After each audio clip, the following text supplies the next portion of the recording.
नमस्कार दोस्तों, YouTube channel Ravi LLB में आपका स्वागत है। आज के वीडियो में हम भारतीय दंड संहिता की धारा 498 ए के विषय में जानकारी देने वाले हैं, जो दहेज उत्पीड़न से संबंधित है। इस वीडियो में हमने उच्चतम न्यायालय के नवीनतम आदेशों को भी बताने का प्रयास किया है, ताकि आप वीडियो को आसानी से समझ सकें। और यदि वीडियो आपको पसंद आता है तो लाइक करें, और यदि अभी तक आपने हमारे चैनल को सब्सक्राइब नहीं किया है तो चैनल को सब्सक्राइब कर लीजिए और बेल नोटिफिकेशन को प्रेस कर लीजिए, ताकि आने वाले नए वीडियो मिले आपको सबसे पहले। तो आइए शुरू करते हैं। धारा 498 ए का इतिहास व उद्देश्य। महिलाओं के प्रति होने वाले अत्याचारों की बढ़ती घटनाएं, दहेज हत्या तथा क्रूरता जैसे अपराधों के कारण दंड संहिता में धारा 498 ए को शामिल किया गया। वर्ष 1983 की अधिनियम संख्या 46 की धारा 2 के द्वारा भारतीय दंड संहिता में अध्याय 20 ए के अंतर्गत धारा 498 ए जोड़कर विवाहित महिलाओं को संरक्षण प्रदान करने का प्रयास किया गया। जोड़ी गई नई धारा 498 ए के द्वारा पत्नी के प्रति की गई क्रूरता को अपराध घोषित किया गया। जब दंड संहिता में धारा 498 ए को शामिल किया गया तो समाज ने, खासकर उन परिवारों ने राहत महसूस की जिनकी बेटियां दहेज के कारण ससुराल में पीड़ित थीं या निकाल दी गई थीं।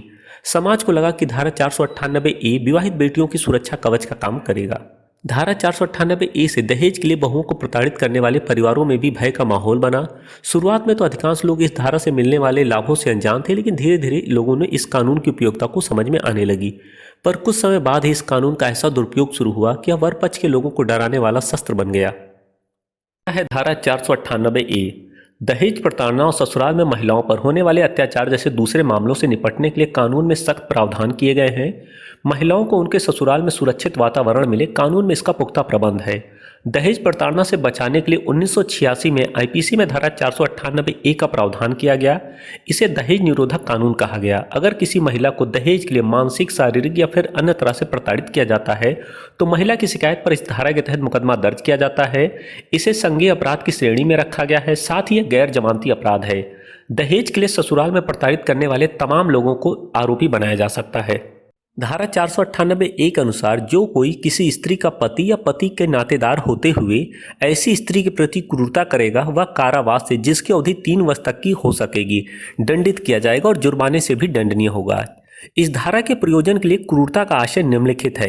जानबूझकर किया गया कोई आचरण ऐसी प्रकृति का है जिससे किसी स्त्री को आत्महत्या करने के लिए या उसके जीवन, अंग या स्वास्थ्य, चाहे जो मानसिक या शारीरिक, के प्रति गंभीर क्षति कारित करने के लिए उत्प्रेरित करने की संभावना है, या किसी स्त्री को तंग करना जहां उसे या उससे संबंधित किसी व्यक्ति को किसी संपत्ति या मूल्यवान प्रतिभूति के लिए किसी विधि विरुद्ध मांग पूरी करने के लिए पीड़ित करने की दृष्टि से, या उसके अथवा उससे संबंधित किसी व्यक्ति के ऐसी मांग पूरी करने में असफल रहने के कारण इस प्रकार तंग किया जा रहा है।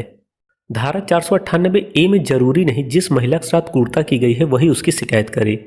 रश्मि चोपड़ा बनाम उत्तर प्रदेश राज्य के वाद में न्यायमूर्ति अशोक भूषण और न्यायमूर्ति के.एम. जोसेफ की खंडपीठ ने इस बात पर विचार किया कि चूंकि मामले की शिकायत स्वयं महिला द्वारा नहीं की गई बल्कि उसके पिता द्वारा दायर की गई थी, तब क्या इसे अदालत द्वारा संज्ञान लिया जा सकता है।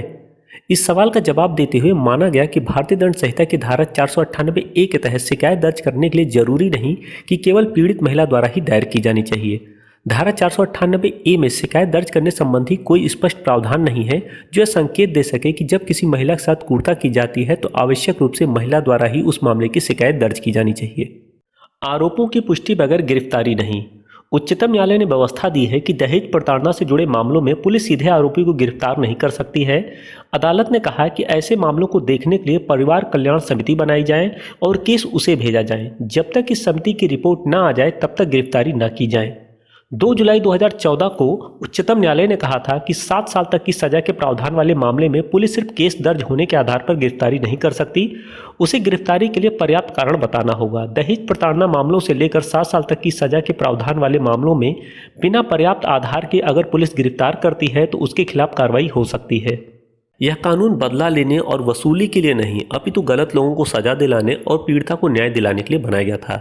लेकिन कई बार पीड़िता गुमराह होकर तथ्यों को बढ़ा चढ़ाकर पेश करती है। इससे जिन लोगों का कोई लेना देना नहीं होता है उन्हें भी आरोपी बना दिया जाता है। जैसे एक मामले में कोर्ट ने कहा कि शिकायतकर्ता महिला शादी के बाद 12 दिन ही ससुराल में रही और इस दौरान उसने सभी को फंसाने की कोशिश की। उसने देवर की महिला दोस्त तक को नहीं छोड़ा, भला देवर की महिला दोस्त दहेज के लिए कैसे इच्छुक हो सकती है। जज कामनी ला ने कहा कि किसी निजी मकसद को पूरा करने के लिए अदालतें प्लेटफॉर्म नहीं बन सकती हैं। यह कोर्ट की ड्यूटी है कि वह सुनिश्चित करे कि पति की गलती के कारण उसके रिश्तेदारों को न फंसाया जा सके। मई 2013 में तत्कालीन एडिशनल सेशन जज कामिनी ला ने कहा था कि दहेज उत्पीड़न से जुड़े कानून का इन दोनों बेजा इस्तेमाल हो रहा है। कई बार धारा 498A के जरिए उगाही तक की जाती है। कोर्ट को पता है कि लीगल टेररिज्म की तरह है। कोर्ट ने कहा कि सुप्रीम कोर्ट ने इसके गलत इस्तेमाल को देखते हुए ही लीगल टेररिज्म कहा था। उम्मीद है दोस्तों आपको ये हमारा वीडियो पसंद आया होगा। यदि वीडियो पसंद आया तो लाइक करें, शेयर करें और कमेंट करें।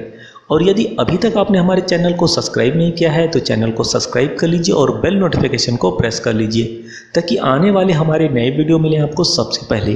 तो मिलते हैं एक नए वीडियो में, तब तक के लिए नमस्कार।